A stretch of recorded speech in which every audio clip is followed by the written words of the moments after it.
Alright, we are Nice. now live. Hello, Internet. Hello. Alright, let's promote this on, Cat, be quiet. Jesus. Stop killing each other. Can hear that. No. He's I can hear yelling. it a little bit. He's just right there, just yelling and yelling at nothing, and I don't. Anyways, so this has to be one of the best banners I've ever had in Brave Exvius, ever. Yeah? 7 rainbows. Whoa. Damn. Meow. 7. That's yes. Be quiet. Oh my gosh. That's crazy. That beats my my other high, which was when I pulled on the cloud banner. I think it was. That one I had 6 rainbows. This one beat that one, but with 7. So easily nuts. Not a single on banner, just like the cloud banner. Oh, weird. I haven't gotten a rainbow in over a month, I think. Oh, I think I just got one and it wasn't very good. I was the same way though, Musum. I had been pulling nothing but blues, and I didn't even get like the golds off of like some of the banners, like the I missed a few, and I was just kind of like, wow, my luck has been stinking lately, and then it did like a whiplash. So nice. T-Bomb Rocks asks, sort of ditto talk. I haven't picked that up yet. It's on my wish list, but I haven't even heard of that one. yeah, it's like a cartoony sort of Zelda roguelite. It looks really cool. I think Devolver Digital put it out, so that sort of gives you an idea of the overall quality. Here's some disturbing news. Conception is getting an anime. You guys remember Conception? yes. Oh yeah. Oh no. Please no. Yeah. Hello there, Not Today Junior. Yo. I should. Oh, look at the cute tuxedo cat.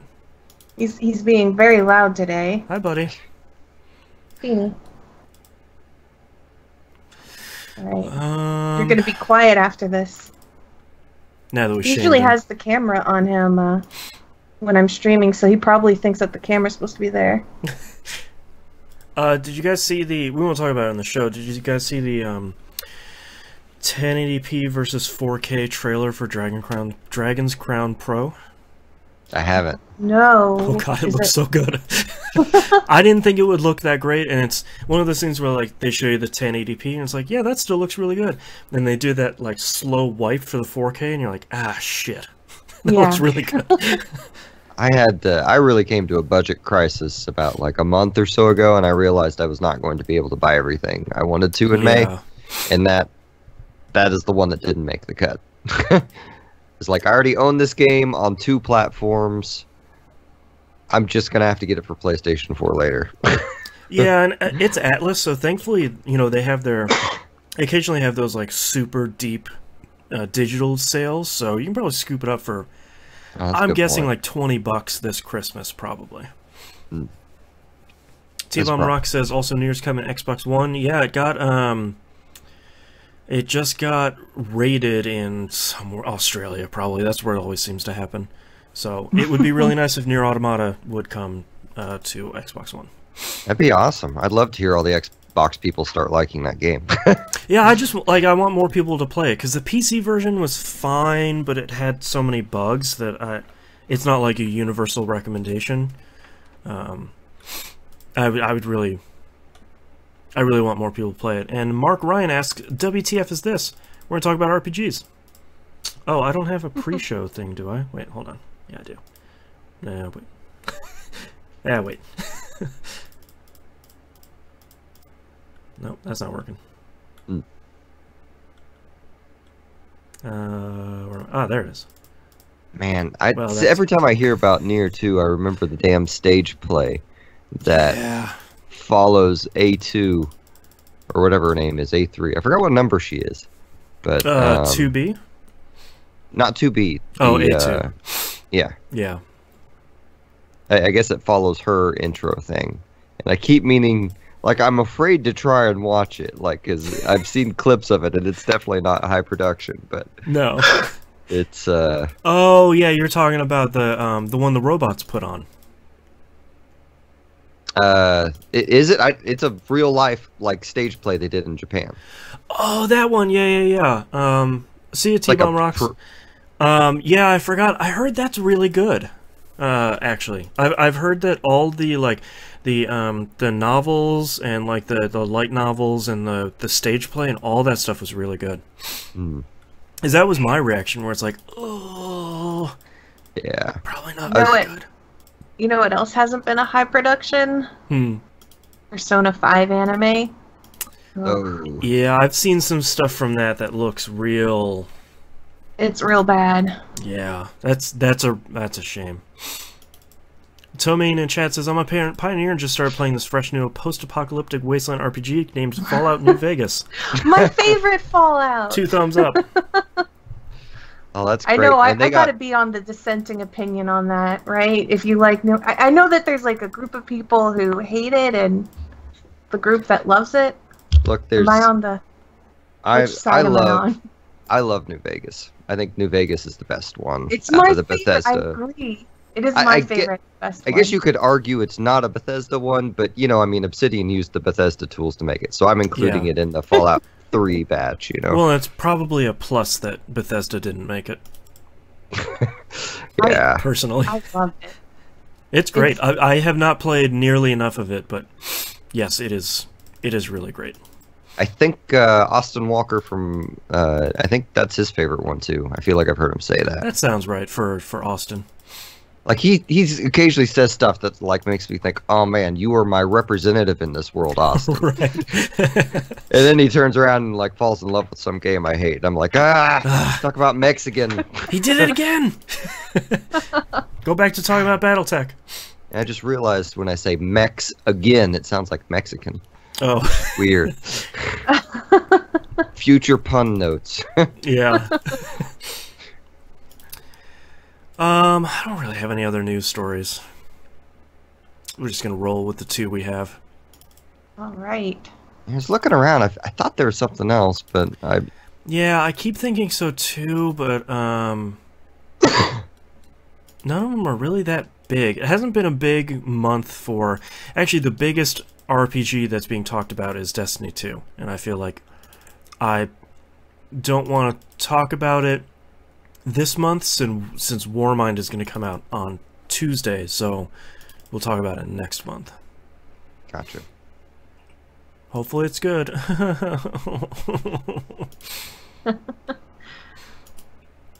Someday. I mean, it can't get worse. Fingers crossed.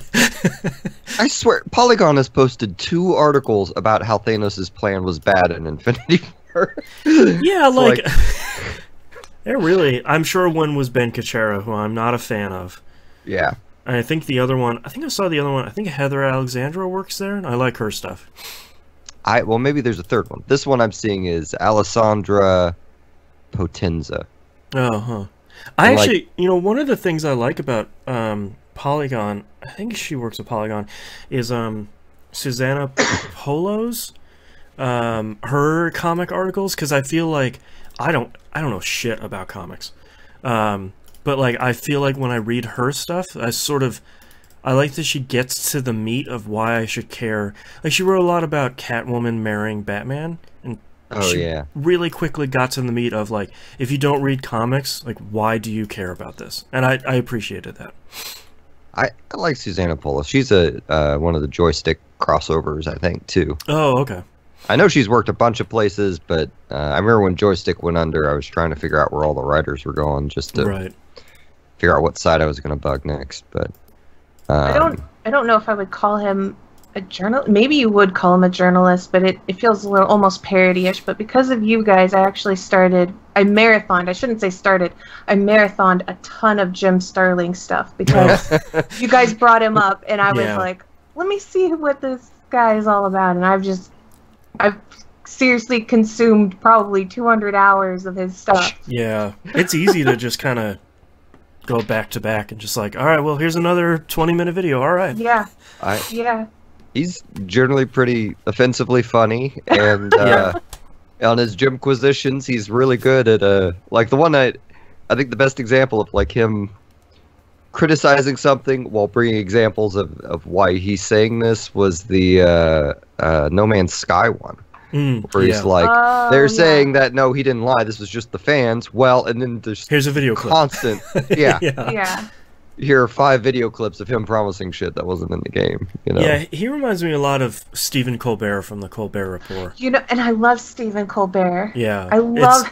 You know, he's this larger than life character, but at the same time, like the core of what he's talking about is often a fair criticism. Sometimes Jim Sterling gets off in these tangents that's sort of like, yeah, I don't know if it's that big of a deal, but oops, I mean, I don't here. There we go. That's better.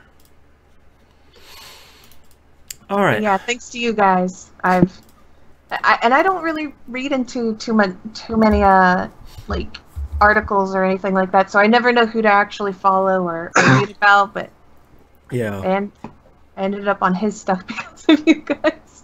Well, just like a handful of critics I like to keep track of, and a handful of critics I like to note, oh no, this person always pisses me the fuck off, so I'm just going to skip their article. Right. Yeah, there's a handful of people that I know just by reading the headlines, like Ben Kuchera, where it's like, I know that's a Ben article, and I know I'm going to hate it. And I know it's just going to make me angry. His headlines are the worst. Oh my god. The thing is, it's like, for a while there, I was thinking, well, it's probably just one of the editors, you know, like, you want to get a clickbaity article, like a title, so you can get people in there and, like, arguing comments and page views and all that, but I don't think that's the case. But then you look at, like, the other people under that yeah. editor, and you're like, wait a minute, he's the only one doing this. Yeah. I don't want to like rag on an actual individual person, but I find his work in opposition to things I like to read. Right. I liked him a lot better when he was at Penny Arcade, oddly enough, and I don't. Yeah. I feel like his work got a lot more shallow once he moved. Yeah, when he sort of, I started following him then when he sort of ran that ship, and I thought his coverage over there was good. It was him and like 1 or 2 other people. Yeah. I thought they were doing some really great stuff, and then once they shuttered that, I'm not sure what happened. Which is still surprising that they closed that site. It seemed like it wasn't really a moneymaker, but it wasn't losing money. Yeah, I'm surprised too.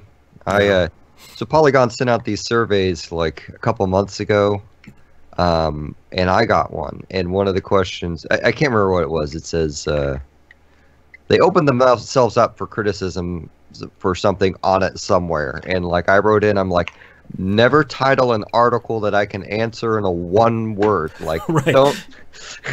If I can answer it in yes or no, then please don't. Yeah, because I'm going to, and I'm immediately going to be disappointed with the article. Like, yeah. Yeah. All right, I think we've given enough time for peeps to hang in. You guys ready to kick this thing off? I'm ready. Let's do it. All right, starting here in 3, 2, 1. Welcome back to another episode of Picking Up the Pixels RPG Love. I'm your host, Boston. Going around the room, we have Musum. Hello. And Mina. Hi. Let's just dive right into it. Musum, what have you been playing this past month? So I'll start with the newest thing I've been playing, which is Battletech. Yeah. I'm only a few hours into this. It's a game I really like. I just have been in this weird kind of game playing funk where all I want to do is either stare at the wall or play on my phone. So, like, and you know, I own God of War 2. Like, that's a fantastic game, and I keep not playing these fantastic games in favor of just firing my a brain Brave melt. Like, oh yeah, yeah. But so Battletech, if you're not familiar with it, it's part of the like Mech Warriors, part of the franchise. Mech Warriors, what they call the Battletech pilots. Oh, okay. So the just kind of a history behind the game. I am a Kickstarter backer. I backed at whatever level got me the digital copy and the soundtrack. I think it was like 25 or 35 bucks or something like that. This is a game by Harebrained Schemes. They did all the Shadowrun games. Oh, okay. Which are fantastic.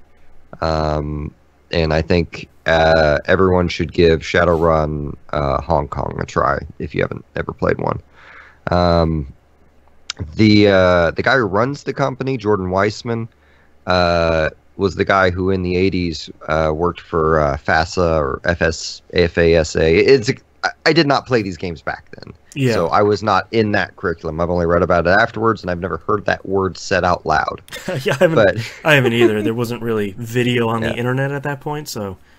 But him and another guy made the Battletech board game, but the original Battletech board game was a complete ripoff of Robotech.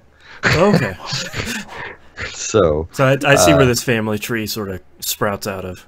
Yeah. So they eventually made it their own thing, but the Battletech universe is this giant space sprawling feudal system where everyone, like, there's not a mech manufacturer, like they don't remember how to make the mechs from scratch anymore, or they don't have the means or something. I was never really clear on that, but like mechs are passed down through like noble families and things like that, and kind of maintenance and upgraded, and it's you know, all the mechs in these games are much more practical, I think, looking than like a Gundam, for instance. Yeah, they don't look like Evangelions. They look like boxes that hold a person in it with guns. So I guess on to the actual game, like the closest comparison, and I forgot about it until someone on Twitter reminded me, but like Front Mission is really the closest comparison to this game, and even like, I think this game is more complicated than Front Mission. Oh no. It is like, because if you played Front Mission, you could remove your mech's arms and legs and backpack, and you have a weight, and then things like that. Well, in addition to doing all those things with your mech, pieces of your mech can also be destroyed, so you'll have to replace it, and replacing it requires time and money. So it has kind of a FTL Oregon Trail thing where, like, you'll get on your console to see what jobs are available, see if there's a story mission, or if you just want to do a job to earn some money, and then you usually have to travel to go to that job. So you have to have money for fuel to get there too. Wow. So like you'll be replacing the part on your mech where you're flying out there, and then something might happen on the way too. So like I'm getting real sidetracked, the original point I was making, but oh well. So like last night when I was playing, I was going somewhere, and the event, like, it's nowhere near as, the events while you travel are so far at least nowhere near as catastrophic as like FTL. This one was, two of your shipmates were like, yeah, we're out of coffee until we reach the next supply zone. There's one cup left. There's two members about to kill each other over it, and then you get to, you know, my choices were I can give it to this person, or make them split it both. So, ever being the fair person, I wanted them to split it both. Did they like that response?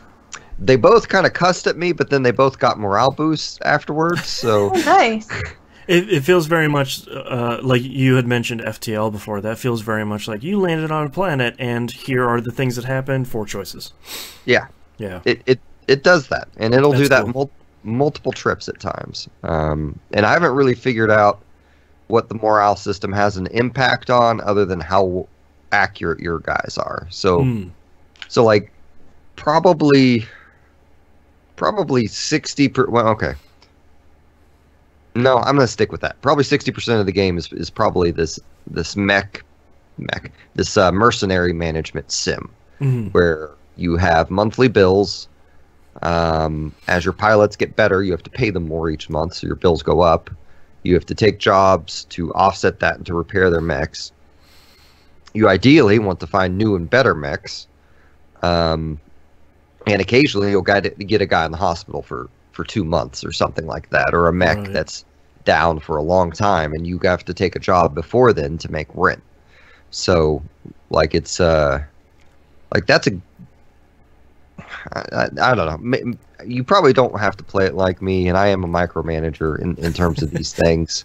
So, I mean, you could probably leave some of your stuff like it is, but there's no getting around some of the micromanagement concerning the mechs, because the only thing your engineer will do automatically once that mech gets back on the ship is repair armor.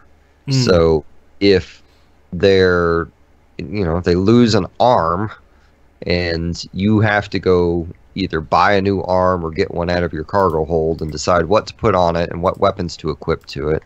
And then, like, in addition to all the front mission stats that I mentioned with the weight and carry limits and things like that, you also have heat gain. Heat gain seems like it's going to be equal parts like a really cool kind of immersive aspect and something that I'm probably going to want to make the game throw out the window possibly, but I don't know. It's like the first thing people mod in a year, where it's like, look, just install this mod and it gets heat gain out of there. Maybe, but like Battletech fans are all about their heat gain. Like that is a integral part to their system. Huh. Like if you have a laser, right, that produces more heat than the machine gun for your mech. Oh, okay. So if you go to a cold planet, for instance, then that cold planet is going to factor into your heat gain. So if you take a laser down to a cold planet, then it's going to gain less heat than it normally would. But if you take it down to a desert planet, you're going to accelerate that. Okay, that's cool then.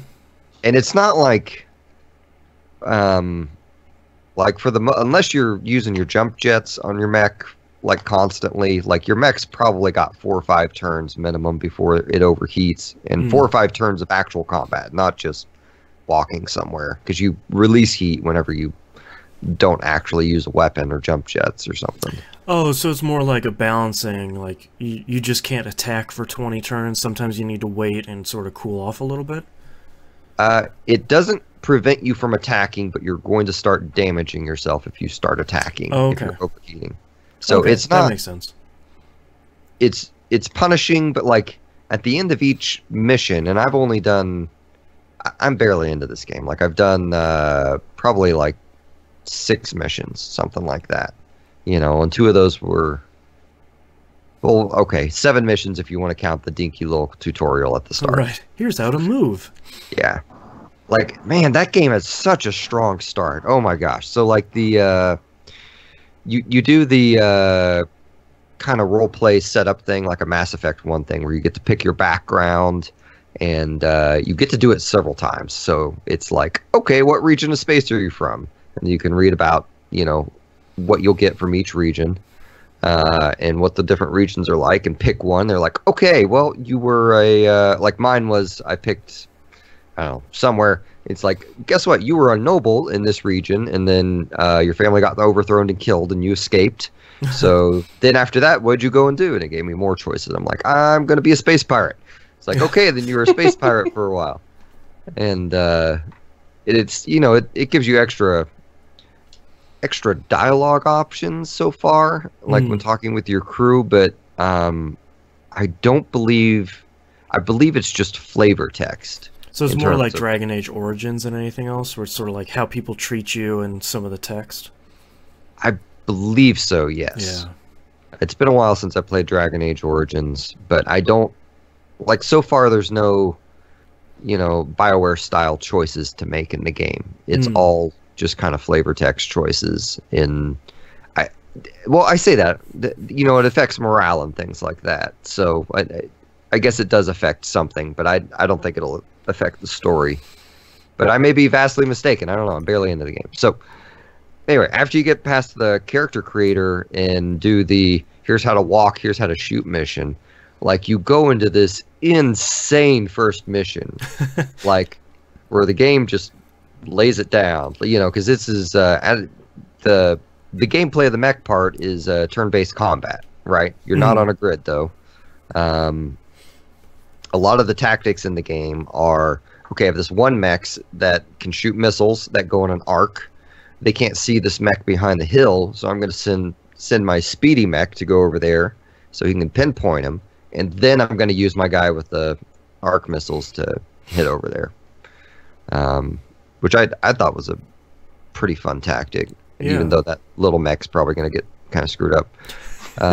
So like this first mission happens, and you're like a bodyguard, and like you go through and do one thing, you're like, man, I'm feeling kind of beat up by this one thing, and then they're like, oh no, this other thing's happening. You're like, crap, we have to keep going.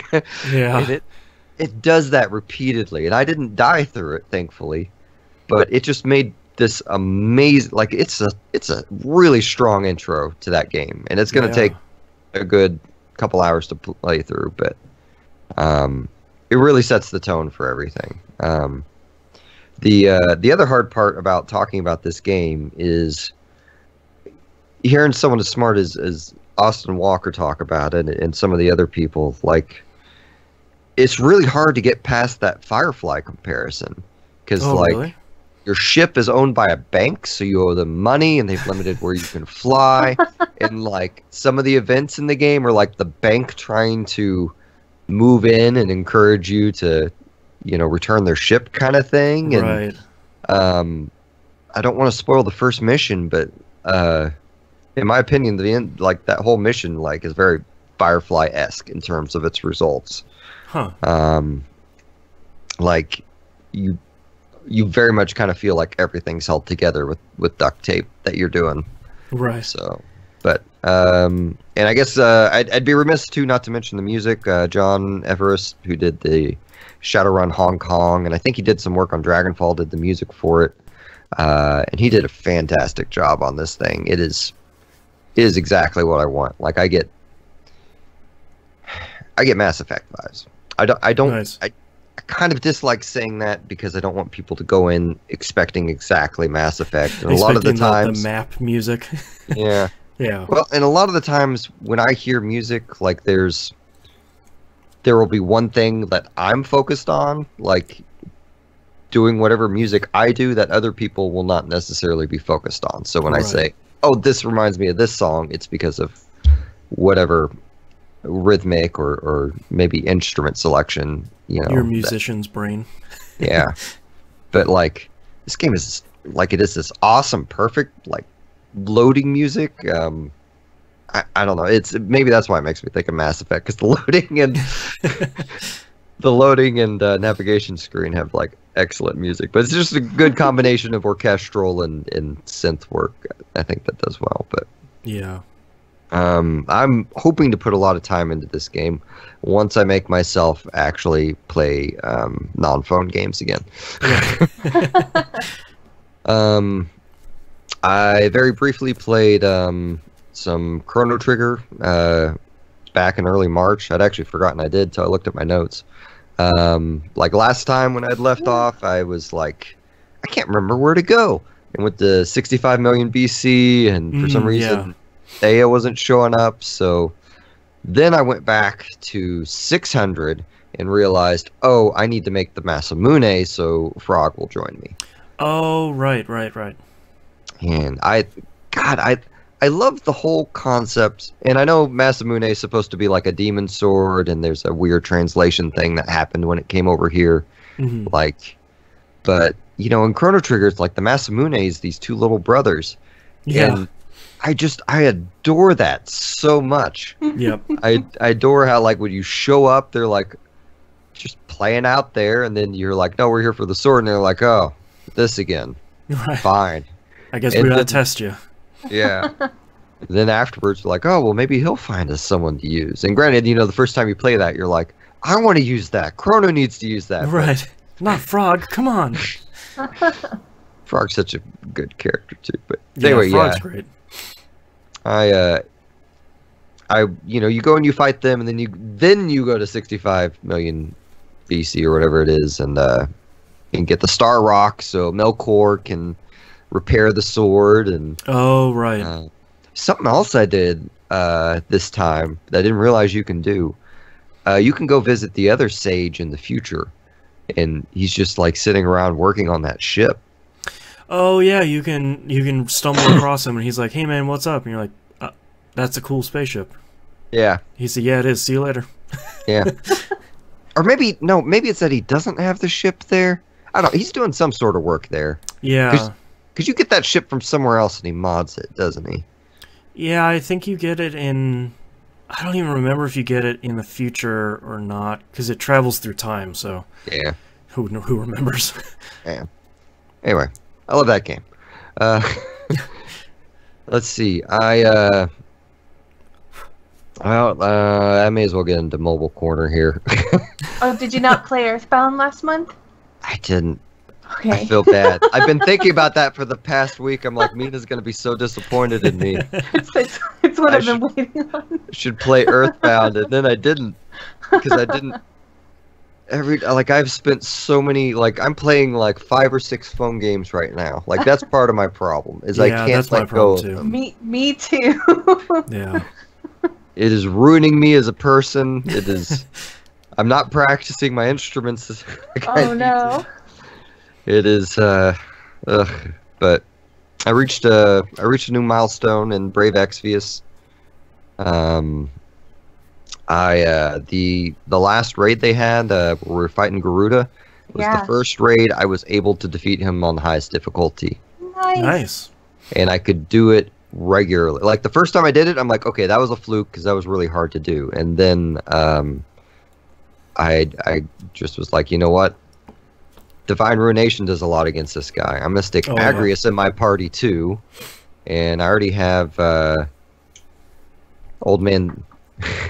Is it Old Man Sid? Is that what you guys call him? We call him Old Mandu, but you can call him Orlando's his name, but the Reddit community likes calling him Old Mandu. Yeah, I think I usually call him TG Sid, Thunder God. Oh, that was it. Yeah. I think the whole Old Mandu thing became a thing because in Japan, because of the way the frame data works on Orlando's Divine Ruination or whatever, there's a bunch of other characters that have the same sort of frame data, so they kind of named them all Mandu, where they're like, this is Water Mandu, this is Dark Mandu, this is Fire Mandu, and he was called Old Mandu for whatever reason, because I guess it rolled better than Light Mandu or whatever. Yeah. Oh, yeah. That's great. Yep, so I just grabbed him and Agrius, and Ash has never left my party since you revealed her secrets to me, Mina. Yeah. Yeah. Yeah, she's real good. And I keep Yuna in my party as a backup. So she is a 5-star that you get that she goes up to 6, but Rainbow, that's the word I'm looking for. Yeah. Right. She's a green mage, white mage summoner, I would say, a hybrid of all 3 of those. She has her. Do you have her, Mina? No, but I wanted her pretty badly because a summoner. So we've reached the part of the meta. Before this point, there were summoners in the game, but they weren't they weren't good. Lydia was in there, but she wasn't really. Yeah, she wasn't good. Yeah, and then Garnet's okay. She's okay if you don't have a 5-star, but. Yuna and Aiko both are they're summoners, and Yuna's even more of a summoner than Aiko is, in my opinion. You see, I didn't even realize that was a meaningful thing until I got her, and I'm like, yeah. Oh, she can use everyone else's summons. Yeah. She can use them better than everyone else. Oh. Yeah, way stronger, way stronger. And I didn't even think about that.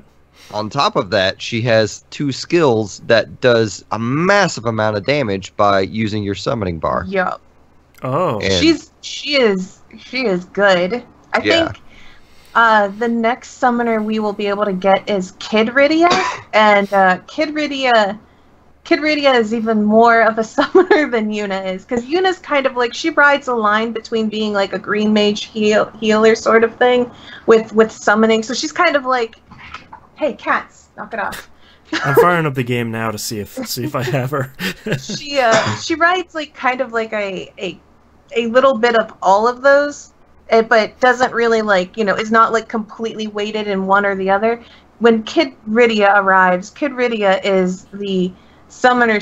She's I bump all of these other things. I'm here for summoning magic, and but that doesn't mean Yuna's bad. She's really, really good. Yeah. Yeah. And I haven't. like a lot of the, especially when you're doing raids and stuff, like, and you're really just wanting to get in and at them real quick and use your orbs and go. It's a little awkward to have her in there, but I really like having that backup because she could take out like 20 to 30% of Garuda's like hit bar by herself. Yeah. It was pretty nice, but unfortunately, you know, it takes her 3 turns to be able to do that. Because she has a skill that charges your summoning bar, which hopefully all of them do. Now that you've told me this is not just her. I believe all of the summoners have like some sort of Evo building bar or whatever that works for them. Gotcha. What did this doesn't pertain to any of the fighting. What did you think of the Garuda raid music? Did you like that? I feel bad. I never have the music on. Yeah, I didn't either. Oh no. Okay, so I'll have to send you the track. It's one of all of the raid songs that we've had in the for the Final Fantasy XIV ones are directly the songs straight from the actual game. Nice. And I love the raid music for Garuda. It's probably I think I like Titan better. But Garuda is just like, it has this really haunting melody, and then like she does like this little whisper before the beat drops where she goes, "Now fall," and then there's this boom, dun dun dun dun, and like it's really intense because it's just like it sounds like so ethereal at the start, and you're just because there's like some sort of like like that sort of like haunting melody, and then it gives me, like, I'm getting goosebumps just thinking about the song. It's one of my favorites. That sounds cool. I'll have to link you to the songs. I was a little disappointed in the Dragon Quest one, though, because there wasn't any Dragon Quest music. That was a bummer. I was like, come on. We had the full, like, they put the full 14 song in there. Not even, like, they didn't even loop it. They didn't even cut it short. It was the whole track. Yeah. So, why couldn't they put a Dragon Quest music in? Yeah. They did a really cute job on those Dragon Quest characters. Aren't they cute? Especially the sprite when they die, the little Dragon Quest coffin. Oh, yeah. I managed to pull 5 liquid metal slimes. Oh my gosh. So I have the tankiest party of untouchable monsters. Don't get rid of any of those because they make great expedition monsters when you're done with them because of their crazy stats. Yeah, if they're over 3 stars, I typically don't get rid of anybody. Yeah. Oh, I do all the time. Some people would actually like fuse these and don't fuse them together. Yeah. Because each one of them has a 999 base defense, 500 spirit, and they have like 50% elemental resist across the board. You can just they are ridiculous. Yeah. Man, that makes me want to go spend some more tickets to try and get some more. Yeah. I'm only normally successful in my B expeditions. Like my A's usually come back failures right now. Yeah, mine too. A's are rough. Yeah. Yeah. And S's I just refresh. I don't even try that. That's not gonna happen. Yeah. But yeah, no, that game's pretty great. I evidently need to pull more on the Dragon Quest banner. Yeah, because that one's limited. I'm saving my tickets for a little bit. I'm trying to get that. I want that sword. Oh, Erdic's sword? The 125. Yeah, I wasn't able to save up enough for that. Well, it's still going on, but yeah. Yeah, I'm like so far away from... Oh, gotcha. I needed the other equipment, some of my units needed, so... Do you have a lot of bonus units, Misum? I got everyone except for the Dragon Lord.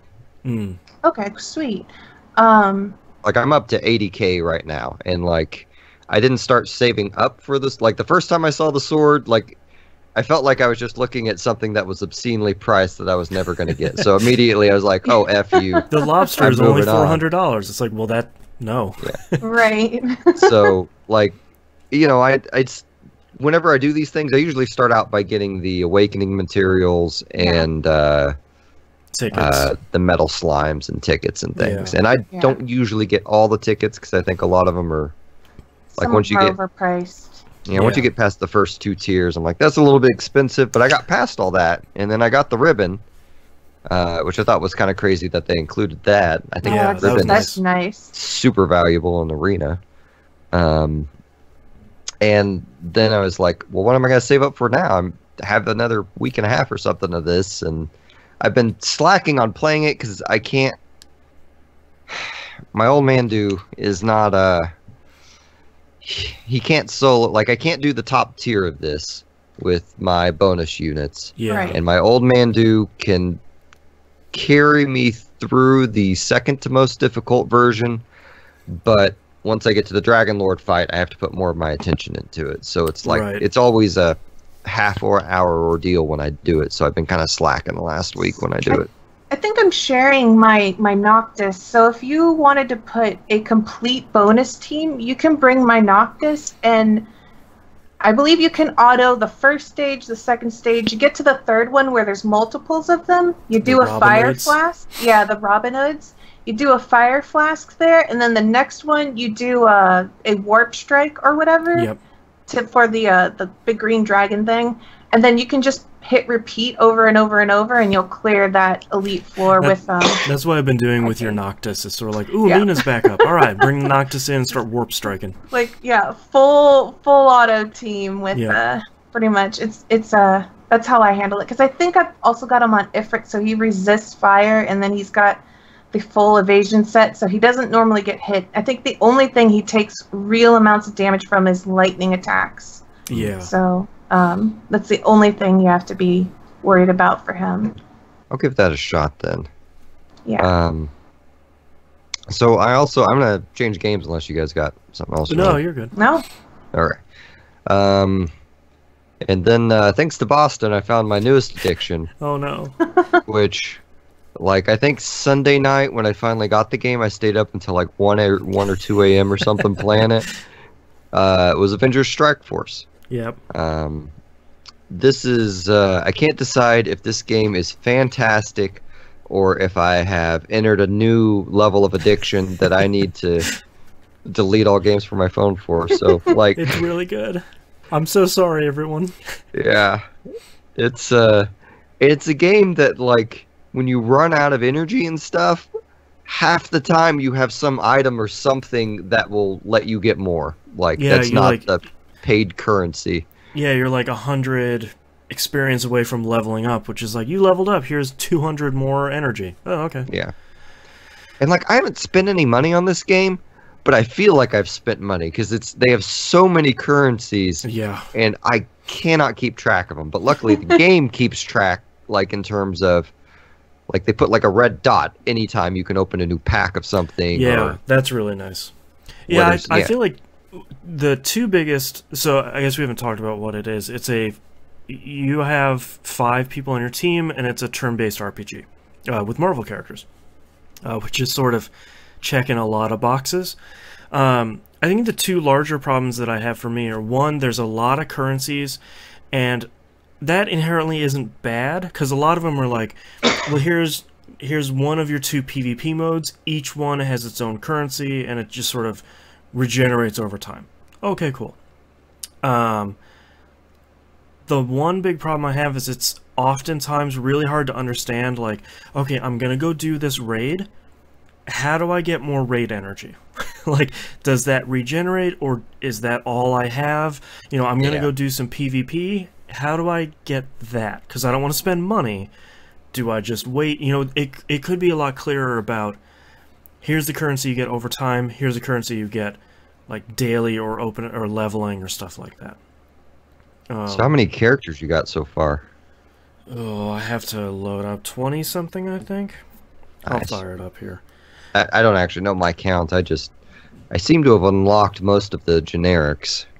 Yeah, the only way I know how to look it up is if you go in, look in the Alliance, and then you look at yourself in the Alliance, and you, like, visit your profile. Hey, the raid ended. Then you can look at the number of characters you've done. So if we go to Alliance members, and I click on, where am I? Oh, I'm all the way at the bottom, okay. And I visit myself, I've unlocked 22 characters. And I'll look at you while we're here. And you have unlocked 18. Oh, cool. So right there. I've spent a lot of time, and since like they have that, like I don't want a bunch of currencies in my console games, but I want my console games to figure out how to make grinding as easy as they make it in this game. Yeah, because they have, like, once you've finished a mission with 3 stars, which is the max, you can just simulate victories after that point, and it calls it auto win, and you just say, like, I want to win this 5 times, and just give me the materials. Like, I've done the hard part. I've cleared this mission basically perfectly, you have to do to get 3 stars, and then after that point, you just kind of reap the rewards, and it's pretty cool. It is awesome. Like, the daily challenges will be like, we'll go play 3 hero missions, and it'll be like, well, I don't feel like advancing right now. I'm just gonna auto-win a bunch of stuff. Yeah, and for some of the daily missions, you have to auto-win, like, 5 missions, so you're sort of on that track anyway. Yeah. The other problem I have is like, most of the activities have their own... This is gonna sound way worse than it is. I promise it isn't. Because the game does a really good job. They have, like, a currency to do the activity, some form of energy. And then they have a currency you get from winning it, which is basically each activity has its own store that you can spend that currency for. And it sounds bad, but it very much is like, if you like doing PvP, then you can focus on that currency to get character shards out of that store as opposed to spending it somewhere else. And unlike Brave Exvius, instead of you pulling on a banner and pulling a character, you pull character shards. So it's like, oh, well, you want the Hulk, it's 180 shards. This event, maybe you got 50 of them, and you can just kind of work on it over time. Yeah.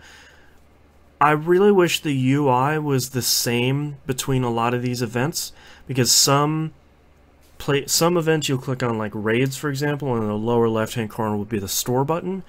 You click on Arena, which is one of the PvP events. It's like on the upper right, it's this like little small banner that's like, you can go to the store over there. I wish some of that stuff was more unified, because like for banner I had 16,000 tokens to spend in the store before I even knew there was one. So that's a little bit of a bummer. But it's really good. Yeah, I forgot there was a raid store. I don't remember how many I have. Not too many. Like, I went on that Thanos raid. Like, when I got to 25, I'm like, oh, cool, I can do raids. It's late at night. Screw it, let's just start this one. And then it's like... Raid smacked you down. Your guys in the raid don't heal, and you have to go through, you know, 20 nodes. And, man, I don't... Like, Jive joining my raid was the only reason any of us got anything. Right. That dude cleaned up, because he's like... He's up there with you on rank, I think, Boston. Yeah, so. I seem to have gotten pretty lucky with some of my team members. So, like, my current... One of the things I do like about the game is it very clearly tells you how strong your team is. Like, right now my team is, like, 21,000 power. And when you go fight an event, it'll say, like, okay, all of the enemies combined here are 20,000. So you sort of get an idea that, like, if it's 10,000, I can just hit auto battle at 3 times speed, and I just... In 20 seconds, I'm done with it. But at something like 20,000, 23,000, I know I have to juggle my own skills and sort of pay attention a little bit more. So it's kind of nice where some games would be like, this is sort of hard. There's 6 enemies. It's like, okay, can I even do that, or am I wasting energy? So it's nice that they give you that number. Yeah. But raids are real weird in that game. I feel like we're starting to get an idea of what difficulty raid we should be doing with how many people we have in the Alliance, but I feel like we're not down to a science yet. Yeah, that, I don't know. I think I've done 3 so far. I've done 2 Thanos ones, because I'm up to, like, 60 Thanos shards right now. Me too. I'm, like, stalled at 60. Yeah. And then, I hopped in one on, Ultimus, or whatever his name is. And that one had already been mostly cleared, and I cleared like 1 or 2 nodes until I ran out of dudes with power. And yeah, I feel like what they're trying to do with the raid, one of the frustrating things is, like Musim was saying, when somebody gets knocked out of battle, they don't heal between fights in a raid. They normally do when you're just doing the normal campaign. I feel like the raids are sort of set up where you say, like, okay, well, Wolverine got knocked out, but I have Daredevil over here, and he's only, like, 200 power weaker than Wolverine. I kick out Wolverine, and I'm going to get this other guy. We've been playing for such a small amount of time that we don't have a B team. Like, we don't have anybody on the bench. It's like, well, Wolverine has 2,000 power, and this dude over here has 10. Like, he literally cannot do anything. So I sort of feel like that's where you start to do really well in the raids, but we got a ways to go there. Yeah, but well, I'm enjoying that game a lot. Like I'm close to getting a Jessica Jones. I got a Bullseye and a who's the last one I got? Nebula. Still don't have Bullseye. Bullseye's freaking awesome. I'll have to push to get him then. Yeah, if anyone wants to play, I think we still have half of our alliance is available to join. The name of the alliance is Next Wave Agents of Hate. It is in the Discord channel on our Discord server. So if you can't remember it, like I can't remember it, it's there and it's public. So if you want to download Marvel Strike Force and fire it up, come join us. So Next Wave Agents of Hate is a comic series by Warren Ellis. Okay. It is one of the funniest comic series ever written, and I highly recommend everyone go read it. It's only 12 issues long. It is funny as hell. Nice. I'll have to go check it out. They have a character on the team named the Captain, and he's not the captain of the team. Great. I appreciate that a lot. So, there. So that's I think that's all I've been playing. All right, Mina, what about you for this last month? Alright, so first of all, I played Danganronpa Ultra Despair Girls, another episode, and I hit, I guess, the chapter that is pretty weirdly regarded amongst even Danganronpa fans, and there is good reason why. I hit it, and pretty much the entire time I was doing it, I was just like, this is going to be content ID'd. I was like, no, this is so bad. I was like, guys, I have to put this up on YouTube. You're killing me here. So disgusting. I was pretty, I guess the thing is like prior to this happening, they kind of hinted towards some things about this character, and it's stuff that you don't even want to think about, let alone hear the character. And then when you hear the character's experience and just the emotions and everything, because the voice acting in this game is really good, I gotta say, for a game that maybe people would think like, oh, they're probably just going to, like, you know, just spend the littlest amount of money on this game, subtitle only maybe, right? This game has quality voice acting. You can tell that the voice director really worked with all the voice actors. They're in like top form. So I guess the bad side is that this particular stuff was disgusting and gross, and yeah, it's just too much. It was a little too much, but I was like, you know, we got to get through this. We got to get through this. This is one bad part, and I mean, it just really, I think the thing is like, you know, when they talk about like sympathetic villains, this is a character that you could really truly sympathize with.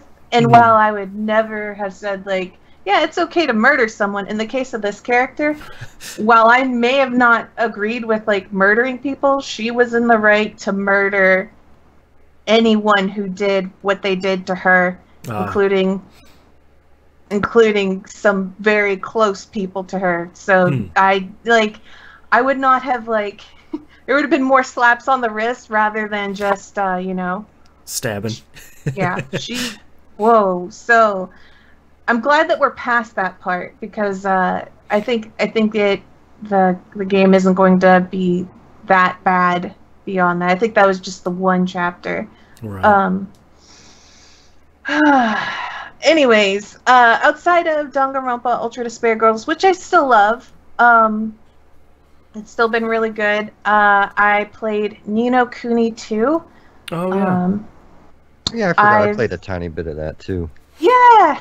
What was the last town you visited? Do you remember? I am barely past where I was last podcast. Like I got my castle up to level 2, and then like saw the amount of stuff I could then do then, and then started playing God of War.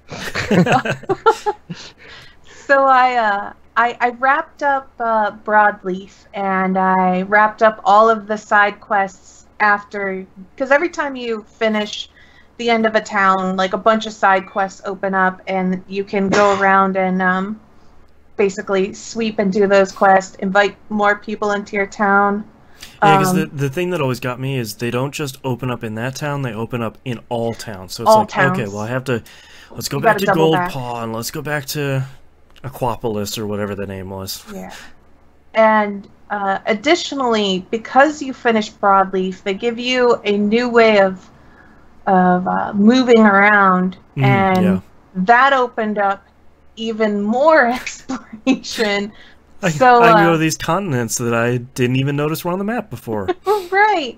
So at that point, because the whole world, well, minus a part, okay, most of the world, 90% of the world has opened up to me. I had to go and visit the 90%, which is why I haven't streamed lately, was because I've been doing a lot of that offline, was just trying to grab a bunch of the stuff so that way when I get back into the stream I could just hit the story and not meander for hours and hours and hours, because that is how much time it was me meandering around. Yeah, so much stuff gets opened up. That's sort of like, okay, well I'm gonna go explore all this cool stuff. Yeah, and that's just to avoid having a stream where I'm just, because I could honestly sit in that game all day, explore, and not have a problem with it. So I have to like kind of wrap up that urge to do that before I go back into the game. It's still really good.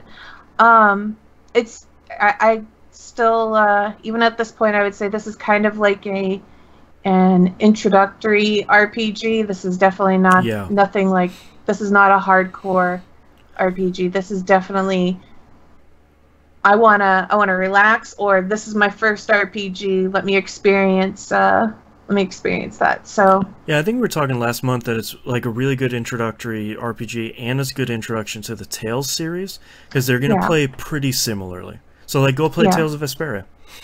Yeah. Because it's still really great. Yeah, and honestly, if you end up liking this particular cast, and you want something way grittier with way edgier characters, Tales of Berseria has a strikingly crazy resemblance in terms of some of the cast members. So yeah, there's a no, I didn't play that one. It's actually my new favorite Tales, that one. Yeah, I keep meaning to buy it, but then I keep thinking, like, man, when I play a Tales game, I sort of like go 100% into it. Yeah. Because I want to see all the stuff. Usually, a lot of the side stuff in Tales games are, 1, really good, and 2, impossibly hidden. Where it's sort of like, okay, between this conversation with this person and the next one you need to go 4 towns back and talk to the innkeeper, and there's a whole side quest to do. And it's like, okay. But it's so good. So Ni no Kuni 2, really good. I love it. I'm probably going to have it finished, I'm guessing. I don't think I'm very far from the end. I think I gotta be close, because I've been told that it's not a very long game, so... Yeah, the last dungeon is pretty long. It's not one of those last dungeons where it's like, whoa, look at all these dead ends. Whoops. It's more about like, here's this hub area, and here's a whole bunch of boss battles to get through it. Cool. And it was pretty long, but not in a bad way. Man, that game was good. I believe I will have it done by next podcast. Yeah, probably. So That's Ni no Kuni 2. Other than that, I played a lot of mobile games. I started a new mobile game, and I've just been upkeeping like a lot of the other ones. Can we pimp your mobile channel? Yes. So I don't have a direct link yet for that mobile channel yet because it needs to reach a certain number of subscribers before it has a link. But if you end up going to my main YouTube channel, I have a link in my video descriptions of my latest videos, and also on my channel itself on the sidebar.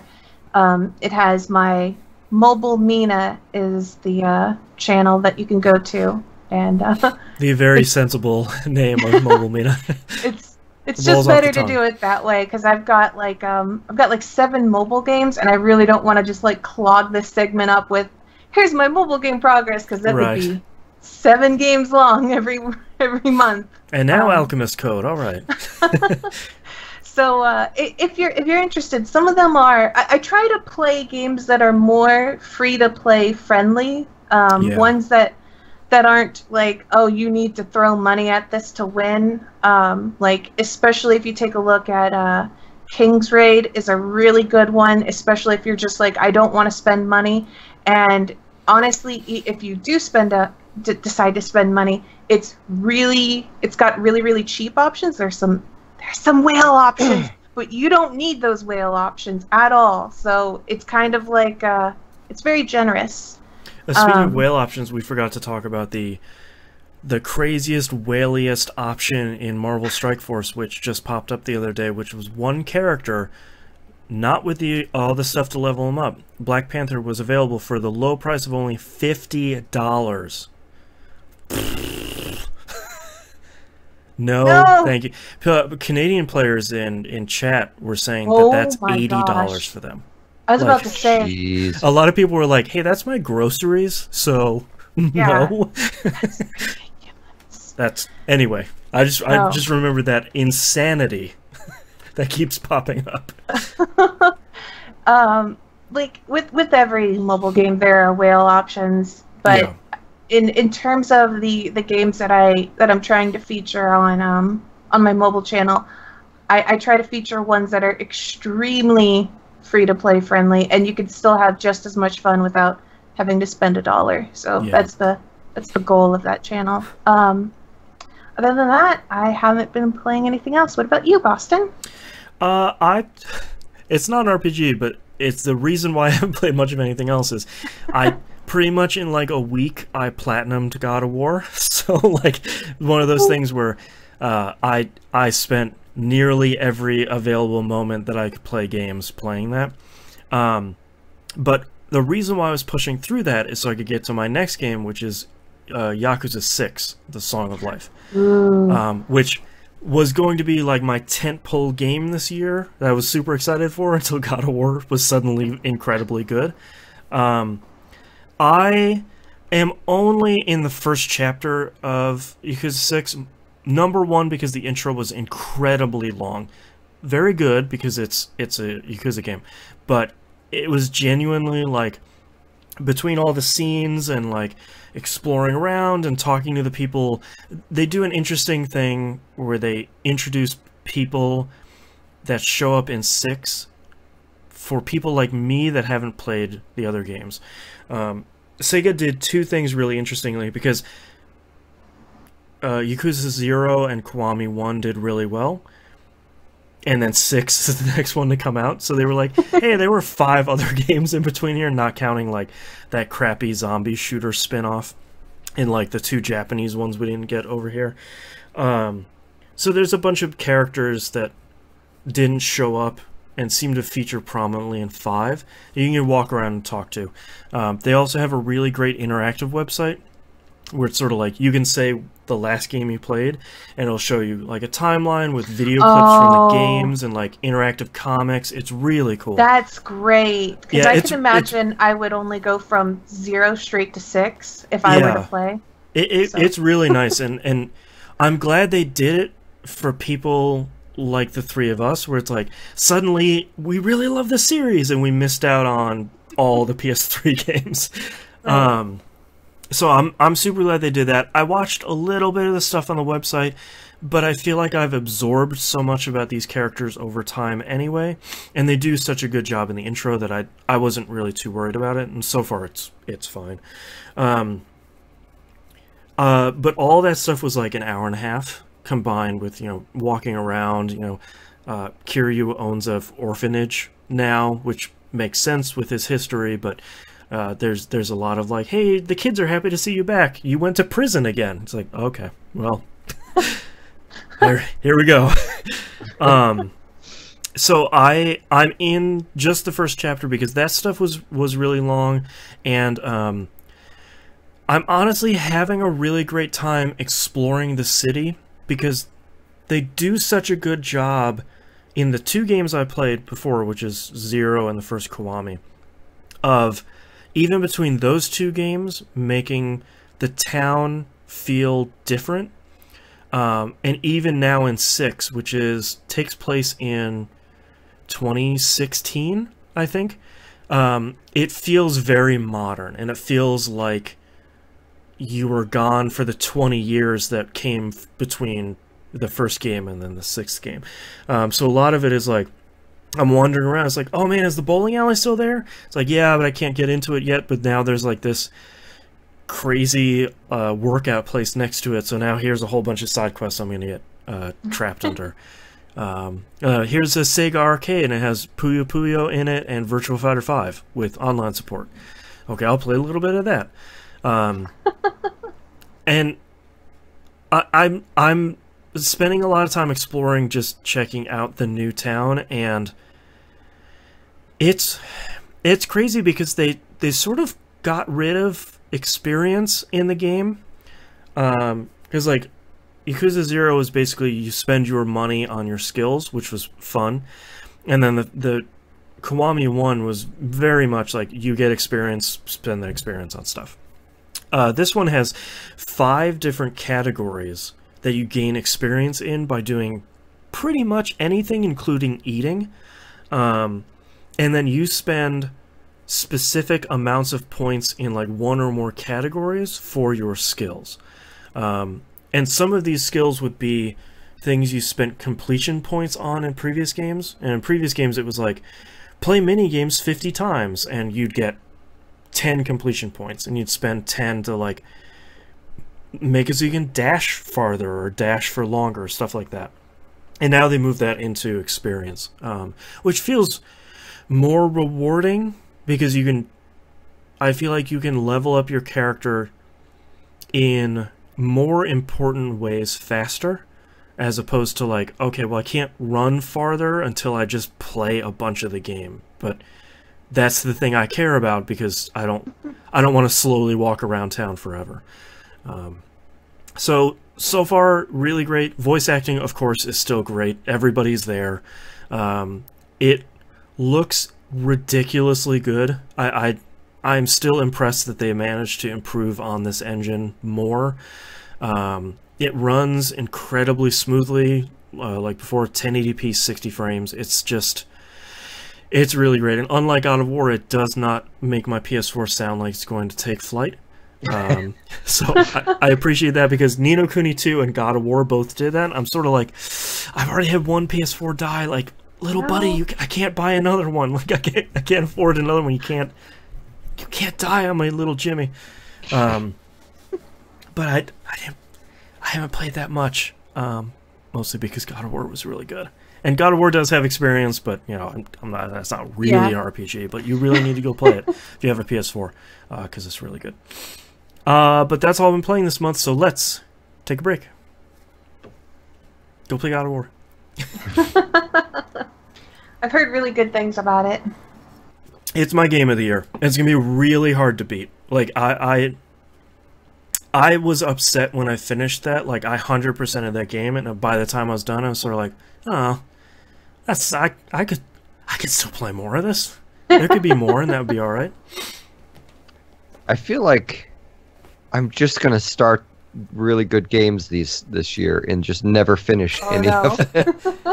Well, God of War, it's sort of a positive and a negative that it's like 25 hours, and that it's really good. It never really has a down moment, but it's sort of a little daunting where it's like, Ni no Kuni 2, here's 60 hours, and here's God of War. That should be a quick 8. Nope, 25 hours. It's sort of like, well, okay.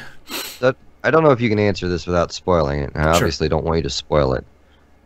Jake was trying to tell me, and he's the only person I've heard this from, so I'm assuming he's crazy. Okay. That the way God of War ends, he believes they are going to sell the real ending via DLC. No. Okay. Well, okay, no spoilers, but there are 2 endings. Okay. This really isn't a spoiler, I promise. At the very end of it, Kratos and Atreus are sort of like, okay, well, what should we do now? And the game is very much like, go home, wink. It's like, maybe we should go home, wink. So you get like the real ending. It's like 30 seconds if you just go home. Oh, okay. So like, I feel like if you finish it and you get like the standard ending, you're sort of like, okay, like that was good, cool. But the real ending sort of, I think, does a really good job of teasing what I'm assuming is going to be the next game, in a really cool way. So I think Jake might want to go home. Wink.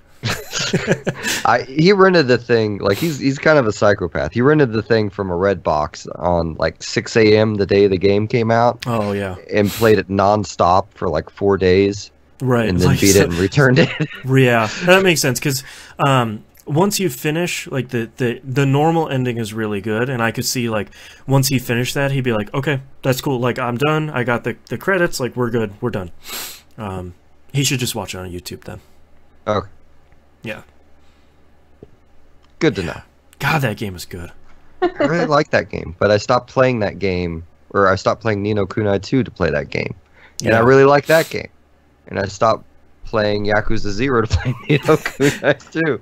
Yeah, I think when I blew through Yakuza 0, I think that's when I realized, like, I just need to play one game at a time and then just, like, blow through it, focusing on it and do like as much as I really want to do, and then move on to the next one, because if not, I just but the amount of time I have to play stuff is continuing to shrink more and more, sadly. But if you have put out a game that doesn't have any swearing in it, I'm golden. Except God of War sadly was not that, because the that one hilarious Dwarven Smith guy. Oh yeah, has a pretty dirty mouth, and it's great. That blue dude, yeah, or purple, whatever color he is. It's blue on my TV. Okay. Have you met his brother? I have. Yeah, his brother's like his brother with the Sindri with the delicate stomach. Whoever his voice actor is, that's doing like these quiet gagging noises, is really good. Yeah, that guy's he's pretty entertaining. He's like, is there blood on your axe? He's like, oh, I'm okay. I think I'm on my way to Jotunheim is where I'm at in it. Okay. So, I don't know if that means anything to you. I told Jake that, and he's like, I don't remember that place. Yeah, the thing about God of War is, like, your mission at the very beginning of the game, like 5 minutes in, is like, bring these ashes to the top of the mountain. And that takes you 25 hours. Like, it's always sort of like, okay, we got to this thing. Ah, crap, we can't get through there. Okay, so we got to reroute down and over, and okay, that's 5 more hours. Hey, we got through the thing. Ah, there's another thing. All right, let's go do this, and yeah. Gotcha. So, like, you say you're doing that, and I'm like, that could be 15 hours. Like, I don't even remember. Yeah, I don't know. I've been playing a while. I need to do lots of things. Yeah. God of War really dug its hooks into me. I think, like, where it really pulled me in was the first time you meet the Witch of the Woods, where I'm like, man, this voice actor is really good, and this facial capture is really good, and oh man, the game is getting super good. I love Norse, I love most mythologies. I doubt there's a mythology I dislike, but like they're really putting the right hooks in me on the kind of what they're feeding with the Norse mythology stuff. Do you have Mimir yet? Yes, I just got Mimir, and then I went and saw. So you're about halfway. Okay. Yeah, the thing I like about Mimir is I like that that's your delivery for Norse mythology, where like he's whenever you sail on the boat, like he's telling you, or you're going through like the fast travel stuff, he's telling you some cool story, and I never got bored of that. I really like the riding around in the boat, listening to whoever talk. Yeah, Kratos' life lessons were always pretty great. Yeah, have you heard Kratos telling the rabbit and the tortoise and the hare story? Yes, that was a few weeks ago. I don't completely remember it, but it's like he's the shittiest storyteller, and the end was sort of like the turtle won, and his kid is like, "That's it," and he goes, "Yes." It's like, all right.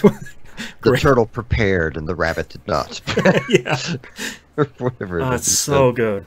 That guy that plays Kratos, the new voice actor they got for him, is really great. And actually, the kid's voice actor is really good too. I thought he was going to be annoying. Yeah. Man, that game's good. But it's back on the shelf. I was going to point back to the shelf here, but it's not up there. Pusheen is up there. Yeah, I bought the big box set thing of it. Like, I was... Yeah, that looks really cool. I had it pre-ordered, and I was thinking about canceling, but, like, once all the reviews hit, I'm like, oh, fuck it. Let's do it. Yeah, that was when I pre-ordered. I was like, okay, if everybody's giving, including, like, US Gamer and Waypoint, I guess I have to check this out. It was well worth it. Stupid good games. I probably need to, like, I feel like that one probably has something in it that someone can spoil for me, so I probably need to focus on God of War. Yeah, there's sort of, at the halfway point, there's, like, one big scene that, for me, would be considered, I didn't know that was happening. I was sort of like, oh my god, am I going to go do this thing? And I'm glad I didn't get that spoiled. And then there's some stuff in, like, maybe the last half hour of the game that I probably wouldn't want to see spoiled for you. Okay. Yeah. I'll probably concentrate on that. Like, I can't... I gotta keep reminding myself that it's not... I only probably have another dozen hours or so to throw into it, you know? Yeah, especially if you sort of mainline it. Like, the final boss isn't super hard, so you don't need to... Like, it's a long battle, but it's not because it's difficult. So I think if you just sort of mainline it, and the great thing is when you finish it, it just dumps you back out in the open world, so you can just do whatever you want at that point. Even after you get, like, the other ending, it dumps you right back in the open world. Cool. So there's no point where it's ever like, all right, see ya, like, you're done. So, thankfully. Okay, you guys ready to wrap this thing up? Let's do it. Yep. Let's see if we have any tweets. I don't think we usually don't. Picking up the pixels. No. Okay. Alright, let's get started in 3, 2, 1. Let's talk RPG releases for May 2018. Pillars of Eternity 2 Deadfire comes out on PC, OS X, and Linux on May 8th. This is the expansion, right? No, this is... Oh, is this Pillars of Eternity 2, like the full... Did they already? You know, I don't know the answer to that. I never beat Pillars of Eternity 1, so I didn't... Okay. And, like, this one got backed so hardcore, I'm like, you know what? I need to beat the first one. They don't need my help. I thought Deadfire was 2, but maybe I'm wrong. Oh, okay. I think you're right. Because if it was... This has to be 2, because that would mean that they released DLC, like, a month or 1 to 2 months after they released the initial game. And there's no way that's true. Yeah, I didn't have enough time to prep for the show, so apologies to our listeners. Steins Gate Zero comes out on PC on the 8th. If you haven't played the first Steins Gate, go play that, like Mina over there. Steins Gate Zero is fine. I don't think it's as good as the first one. It's probably sort of required reading, no pun intended. But it's sort of go in knowing it's good, but I didn't like it as much as the first one. But the first one is really good, so it'd be a tough act to beat. I'd like to play the first one first. I think a lot of people who watched my Zero Escape series kept telling me you should really play Steins Gate, and I was like, well, and don't play Steins Gate Zero if you haven't played the first one. It does not intro you at all. and it assumes you know everything about one of the bad endings in the first game because it picks up right from that. I see. And it doesn't even intro the characters. It's sort of like, hey, you know who these people are? Let's go. I also haven't seen the anime because I was like, the anime and the visual novel are probably spoilerific on both ends, so I'm not going to watch. Apparently the anime is not super great because it takes like a 40-hour visual novel and condenses it into 26 episodes, so not much you can do there. I see. Yeah. Battle Chasers Night War finally comes out on the Switch on the 15th. Musum rejoices. Finally, my Kickstarter prize arrives. Yeah. I wish it had gotten here a week early because I have a week trip to go, or work trip to go to this week. But oh no, I'm really hoping it runs well on Switch because if it is, that's a really easy recommendation of a good place to play it. And man, that game is so good. So I'm excited. I'm hoping a lot of people check it out in 2018 because 2017 was just far too packed with incredible games and something that's sort of. It's not a bad game, but it was sort of on the second tier of priorities for people. I hope people check it out and pick it up. Just go check it out. It's great. Shin Megami Tensei Strange Journey Redux comes out on the 3DS on the 15th. I really wish I could find the time to play this. As I know I like Strange Journey. Is that the one that had that weird I think you might have talked about it in the past, for some reason, that had like some sort of weird zone that you got stuck at or something like that. And yeah, that was the because this is the Wizardry style game. Yeah. So they have spinners in it, which you're moving on a square grid through the dungeon, and the spinner just outputs you to a random square. Suddenly you're back behind. And then they have darkness where you can't see anything. The darkness was that's the one that I remembered you talking about. I'm pretty sure they had darkness and spinners, and I couldn't make myself do it. But that's a really good game. Like I really liked that game. I really wish I had gone back to it. I did not pick it up the first time around, so I mean, I guess maybe I'll pick it up this time around. Yeah, I picked it up when it came out, and I think I played like an hour, and I was playing something else, and I'm really curious to see once it comes out what everybody's impressions are on. I get the impression they didn't really change too much, but I think they smoothed the edges a little bit of some zones, like darkness plus spinners. It's a really cool premise. It's okay, we know the world's about to end. We suspect there's a solution by going underground in Antarctica. Right. So we're sending you guys with this military vessel into there. So you're driving around in this.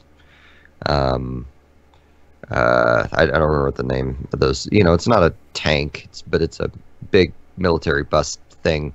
Oh yeah. With like science equipment and stuff on it. Yeah. Yeah. Yeah. And I don't know. It's a neat game. It's still got the summoning mechanics of the Shin Megami Tensei and Persona stuff that we've all come to know and love, and the fusion system, and it's just it's like you're playing an Etrian Odyssey or something. And I think it came after Devil Survivor, so I think it has the sort of improved fusion quality system. Of life stuff. yeah, like a lot of the good fusion quality of life stuff that eventually got spread to all the SMT stuff. So it's not like one of those things where you're going to be fusing 20 slimes just to see what you can get. Oh yeah, no, it's got all the it's got all those nice features, 100%. Yeah. And last but not least, Dark Souls Remastered comes out on PC, PS4, and Xbox One on the 25th. The Switch version got delayed until June something, the 14th, I think. They had some sort of issue. Oh, did they actually give it a date? I don't... when they first announced it, they said, we don't know when the Switch one's coming out. Oh, okay. Maybe that was it, and something else comes out on the 14th that I'm looking forward to. I'm not gonna pick up Dark Souls Remastered, because that's not a sort of game I can play right now, but...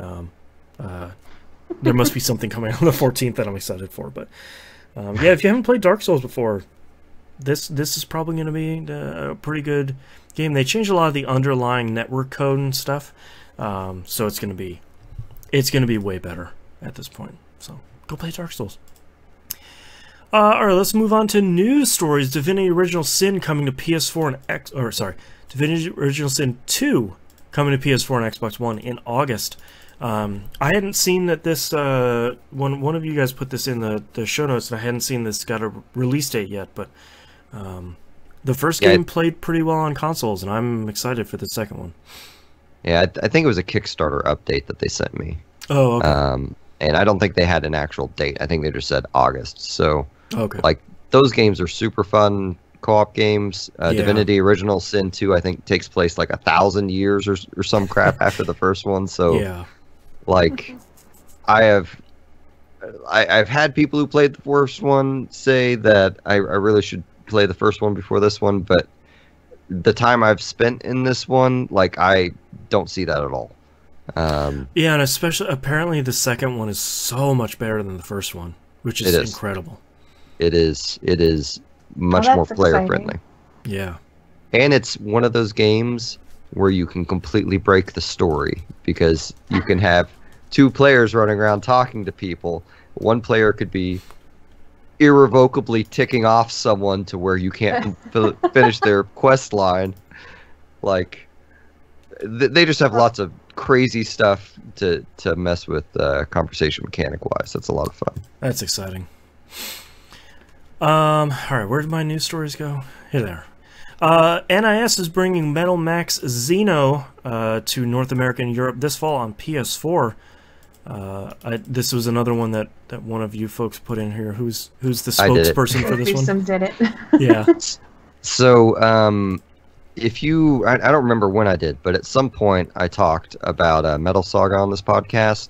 Mm-hmm. Metal Saga is part of the Metal Max series. Oh, okay. I thought that sounded familiar. So it'll be anime wasteland in a tank. It's anime Mad Max, essentially. Right. Except you also have pet dogs that have giant artillery on their backs, which is wonderful. And granted, I haven't seen a picture of the pet dogs with artillery on their backs for this one, and this one does, like, the protagonist looks like maybe the game won't be a giant joke like Metal Saga was, but I'm still excited for it. It's the first one since Metal Saga that we've gotten over here. Yeah.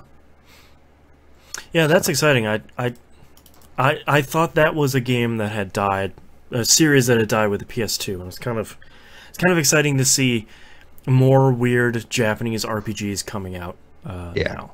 That's exciting. And they said it's Japanese audio with English text, which I'll take it. No problem there. I think they're starting to realize that part of the North American market is buying the Japanese games they want from the Asia market, since they include English subtitles, and they're like, we should just move these over. Like, yeah, do some of the same localization and kind of, you know, and the news story here says it's $40 and a special edition will be $60 on the store.